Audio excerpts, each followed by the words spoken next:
What's up YouTube? You might know in my last video, if you've been following, that I had a major skate bolt. And at that point in that video, I didn't know where to go or what to do, so I got in contact with the skate shop and I got in contact with the people who make the skates, Roces, and the skate shop Loco Skates, and they were nothing but super helpful. All they wanted to do was get me back out skating. All they wanted to do was know what needed replacing or what. They were just super amazing, both of them. So I'd just like to give a big shout out to Loco Skate and Roces for being super brilliant on the customer service end. It was phenomenal. So nothing but amazing feedback for them. And as you can see in the last bit, I only didn't have it off the frame or any wheels off. It was still on the skate, so you could just see down it what had happened. That's all I could see at the point. And then when I took it off the skate itself, the whole piece was just left still bolted to the boot, like the whole piece came away. So as I said, it was probably just a freak thing to happen, because when I spoke to you, said they'd never seen it before. So I digress, and I've been waiting and today in the post I got my brand spanking new frame.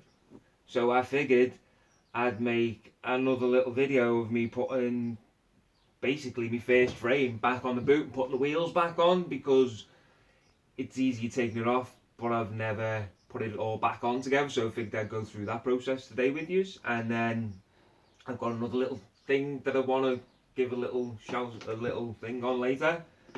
Once I've done this, it'll be quick at the end. So let's see how long it's going to take me to do this. So I figured I'm going to put wheels and crap on first and then put it onto the boot.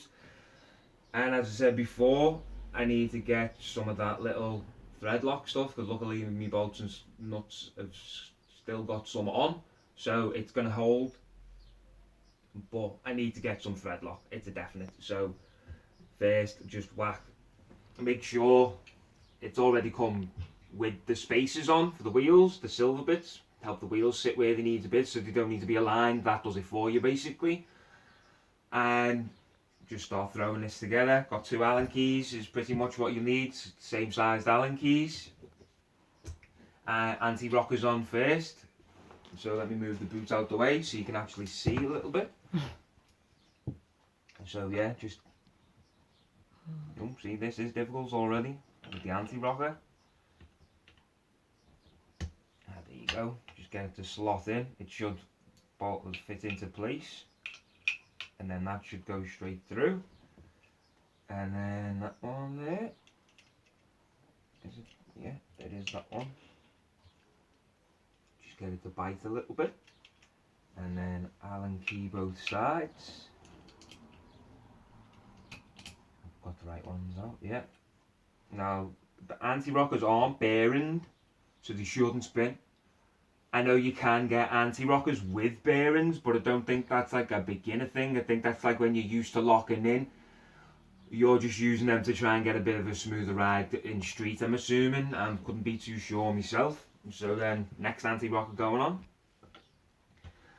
So these anti-rockers don't move when you bolt them in, because they're non-bearing anti-rockers basically. They're really good for beginners to come.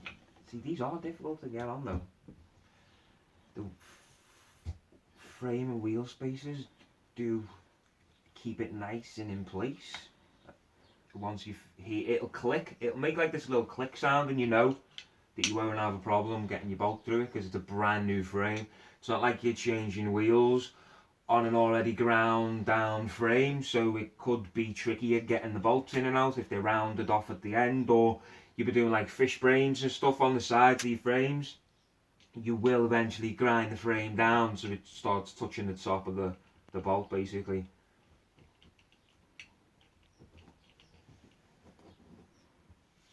So second anti-rocker on.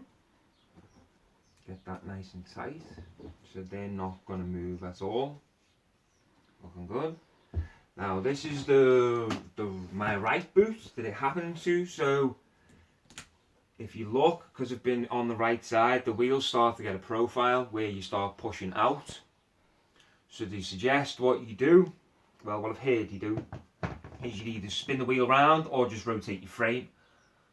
So I'm just gonna basically spin the wheel around for now, because I don't think it's really gonna matter as long as I put them both on the same side and then just spin the frame the way it needs to go. So the wheel seems to go on a little bit easier than the anti-rocker because it's got a bearing in it, and because of the frame and wheel spacers. Just get that to bite a little bit. And I've been waiting for this part since it happened, and I can't really fault anybody because of what's going on with everything in the world at the moment and shipping being the way it is and stuff. I was just happy with the rapid response that they just wanted to help and just wanted to solve the problem. That was amazing, because I was worried that you'd get that spiel with it being, oh, it's an aggressive skate and you'd expect it for things to happen, but no, nothing like that at all.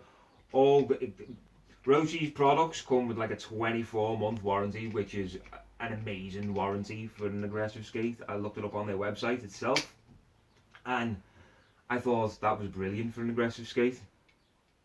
So for just the response that I got from the skate shop and from Roces themselves was just second to none. All they wanted to do was get me back out on wheels. It was brilliant. So this is pretty much the last wheel going on. Make sure that's gone up nice. And that is me putting my first frame together. Now I'll put the frame on the boot. Now I'll spin the frame so it's going on, where I'll start making a profile on the other side. Now I need to put it between there so we can get it lined up and get me long daddy-o.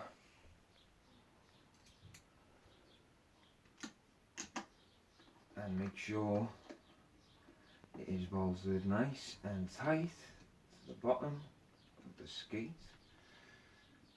Now another person got in touch with me on my skate vault video, who's another YouTuber called Peter Norman, and shout out Peter Norman, who suggested that maybe it's happened around the bolt the way it happened because I haven't noticed that maybe one of the bolts might have come loose.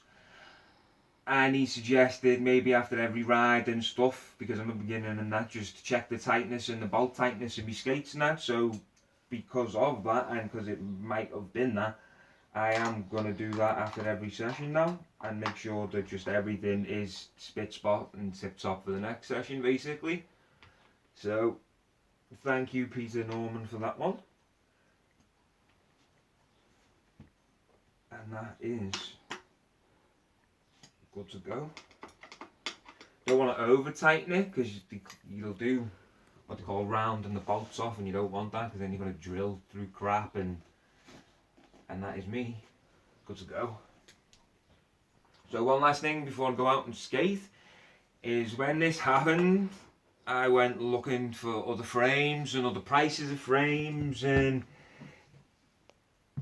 they're all out of my price range at the moment.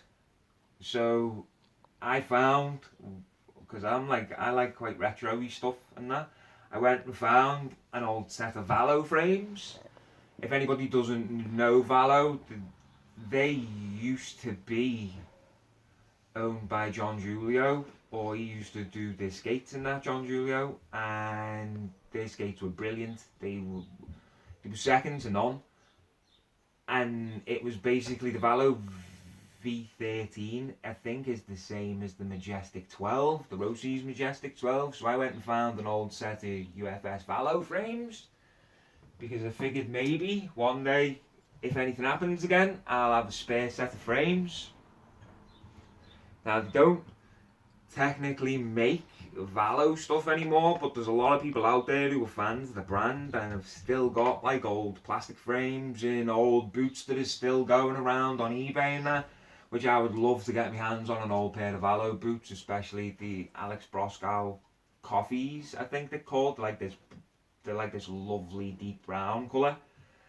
But yeah, I got a set of Valo frames, so maybe I'm going to do a video later on of like sort of new meets old and They are a shorter frame, so we'll also be doing a thing on, does a shorter frame make a difference? Because I've heard that sometimes if you ride in a certain boot with a shorter frame, even by like half a centimetre or a centimetre, it can improve handling sometimes, but have problems of its own. So that'll be another thing, because the frame itself, the Valo compared to the Roces, it fits UFS, but it is like a good centimetre, a good like centimetre and a bit maybe shorter. So I'll be able to test whether a shorter frame improves handling or whether it makes your skating any different for the beginner. But I just wanted to get my hands on an old set of Valo frames, because they were never steel. For what I paid for them, I couldn't not pick them up. So I figured I'd just pick them up just to have a spare set. So anything happens next time, there won't be such a big gap in the skating. There will always be some skating going on for you guys. So I've been John Kane. To the next progress, and peace out, people. See you later.